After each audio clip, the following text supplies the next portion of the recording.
আমরা দুটো কমিট করেছিলাম ডিউরিং ইলেকশন।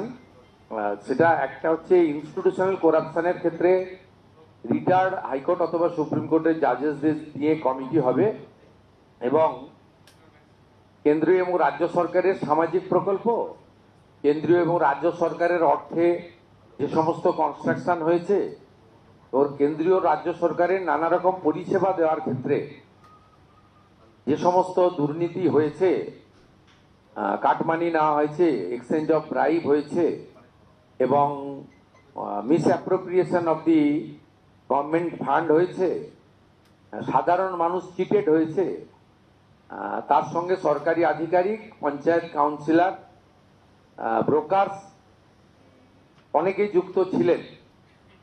এই বিষয়ে আমাদের একটি ইনস্টিটিউশনাল করাপশনের কমিশন তৈরি করার কথা ছিল। আমাদের রিটায়ার্ড জাস্টিস মাননীয় বিশ্বজিৎ বসুর নেতৃত্বে আমরা এই কমিটি আজকে তৈরি করলাম। 1 জুন থেকে এই কমিটি ফাংশন শুরু করবে। এর মেম্বার সেক্রেটারি করা হলো আমাদের সিনিয়র আইপিএস এডিজি র্যাঙ্কের মিস্টার জয়রামন সাহেব, তিনি হলেন মেম্বার সেক্রেটারি। অর্থাৎ রিটায়ার্ড জাজ হাইকোর্ট বিশ্বজিৎ বসু চেয়ারপারসন এবং মেম্বার সেক্রেটারি হলেন জয়রামন সাহেব। এনারা 1 জুন থেকে কাজ শুরু করবেন। গভর্নমেন্টের পক্ষ থেকে চিফ সেক্রেটারি এবং হোম সেক্রেটারি তাদের সমস্ত logistic support, infrastructural support, man power এবং যে যে ডকুমেন্ট তারা চাইবেন, ডিজিপি সহ পুরো সরকার সেই তথ্য তাদেরকে দ্রুততার সঙ্গে দেবে।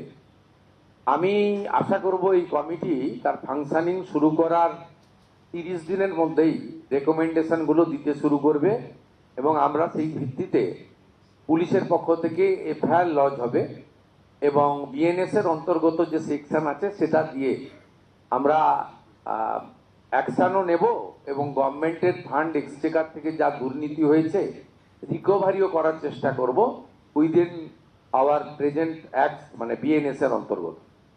এছাড়াও প্রিভেনশন অফ করাপশন অ্যাক্টে যা আছে এর আওতায় গোটা পশ্চিমবঙ্গের সমস্ত পাবলিকও যেমন অভিযোগ করতে পারবেন, তেমনি বিভিন্ন এজেন্সি যারা কন্ট্রাক্ট নিয়েছিলেন, বিভিন্ন এমএলএ এমপি ছাড়া যারা পাবলিক রিপ্রেজেন্টেটিভ আছেন, কাউন্সিলর, পঞ্চায়েত স্তর পঞ্চায়েত চেয়ারম্যান, গ্রাম পঞ্চায়েত প্রধান, তারাও এর মধ্যে হবেন। কোঅপারেটিভ অর্গানাইজেশন থেকে শুরু করে এনজিও থেকে শুরু করে সকলেই এই কভারের মধ্যে থাকবেন, শুধু লোকায়ুক্তের মধ্যে যারা যুক্ত তারা বাদ দিয়ে। সেকেন্ড, আমাদের কমিটমেন্ট ছিল যে গত কয়েক বছরে পশ্চিমবাংলায় মহিলাদের উপরে, মা, বোন, দিদি এবং শিশু কন্যাদের উপরে যে ধরনের অত্যাচার হয়েছে, স্পেশালি এসসি, এসটি এবং মাইনরিটিস মহিলাদের উপরে যেভাবে অত্যাচার হয়েছে, এই বিষয়ে আরেকটি কমিশন আমরা তৈরি করেছি। আমাদের কমিটমেন্ট ফুলফিল করলাম। এর চেয়ারপারসন করা হয়েছে কলকাতা হাইকোর্টের রিটায়ার্ড জাস্টিস শ্রীমতী সমাপ্তি চ্যাটার্জিকে। তিনি চেয়ারপারসন হয়েছেন মহিলা নির্যাতন সংক্রান্ত বিষয়গুলি দেখার জন্য কমিশনের। সেখানে মেম্বার সেক্রেটারি আমাদের এডিজি র্যাঙ্কের আইপিএস অফিসার আমাদের শ্রীমতী দময়ন্তী সেন, তাকে মেম্বার সেক্রেটারি করা হয়েছেন। মূলত মেম্বার সেক্রেটারিরা আমাদের গভর্নমেন্টের পক্ষে সমস্ত কোঅপারেশন করবেন এবং নেতৃত্ব দেবেন, এবং তারা পুরো অফিস চালু করে দিলে ডেডিকেটেড পোর্টাল কমপ্লেন দেওয়ার জন্য, এবং আমাদের হোয়াটসঅ্যাপ নাম্বার, মেল সবগুলো দেবেন, এবং পুরনো পেন্ডিং জিডি বা এফআইআর যেগুলো পড়ে আছে সেগুলো কালেক্ট করবেন, এবং NHRC, SC commission, ST commission, OBC commission, minorities commission, শিশু ও নারী অধিকার কমিশন, রাজ্য এবং কেন্দ্রের যত রেকমেন্ডেশন এখনো অবধি পড়ে রয়েছে সেগুলো ওনারা প্রাথমিকভাবে নিয়ে নেবেন, এবং এই দুজন মেম্বার সেক্রেটারি চেয়ারপারসনের পারমিশন নিয়ে তারা বিভিন্ন থানা এবং জেলাতে স্পট ভিজিটও করবেন এবং স্টেটমেন্ট রেকর্ডও করবেন। সবাইকে কলকাতা আসারও দরকার হবে না, এবং জনশুনানির মতো